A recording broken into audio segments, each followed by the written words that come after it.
전연차인데 회사에서 처음 하는 업무를 맡고 사수 없이 스스로 해나가야 했어요. 책임감을 갖고 최선을 다해 일을 해나갔지만 구멍이 생길 수 있으니 어려움을 여러 번 리더라인에 이슈 레이징 했는데 사실상 너니까 잘할 거야 라는 응답만 돌아올 뿐 해결되지 않았어요. 저는 이 업무 때문에 매일 잠을 못 자고 스트레스를 받았고 자신감을 많이 잃었어요. 매일 야근하고 아침 일찍 출근해서 일을 쳐내도 계속 일이 생기고 심지어 제가 모르는 일이 계속 생겨나 부담감이 커져요. 이렇게 되니 스스로가 작아지고 회사 생활에 의구심이 생기더라고요. 팀을 옮기거나 회사를 옮기거나 혹은 이런 외부 변수가 놓인 직장 생활과 다른 선택지를 찾아 떠나야 하나 여러 가지 생각이 듭니다. 이럴 때 어떻게 해야 할까요? 직장이라는 게 되게 무서운 게 어떤 때는 막 짝사랑을 하고 있는 것 같거든요. 그리고 이게 성향도 있죠, 솔직히. 이 사연을 보내주신 분은 나에게 주어진 것을 일단은 최선을 다해서 하는 성향을 가지신 분인 것 같습니다. 두 가지를 먼저 짚고 싶은데요.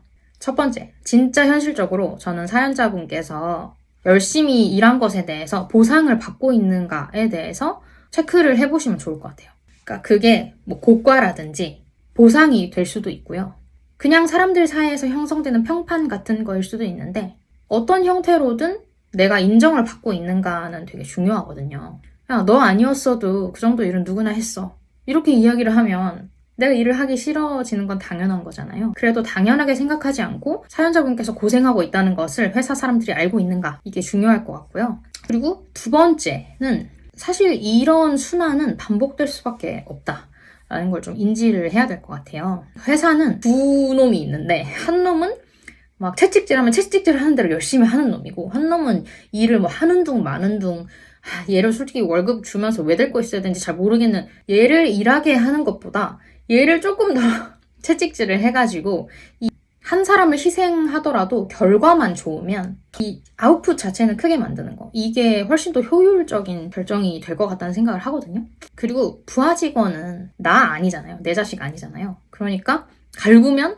어떻게든 하게 되어 있다라는 거를 학습을 하시면 더 이쪽에게 그 일이 몰리는 그런 안타까운 사태가 발생하곤 합니다. 그러면 이 상황에서 내가 취해야 하는 액션은 무엇인가? 첫 번째는 마지노선을 만드는 거예요. 야근을 해도 몇 시까지만 하겠다. 우선순위를 두고 가장 중요한 5가지에만 집중하겠다. 물론 이게 내가 야근은 8시까지만 할 거야 라고 생각한다고 해서 그대로 되긴 쉽지 않겠죠? 또한 마지노선을 정하고 지킬 때에는 어느 정도 미움받을 용기는 필요한 것 같아요.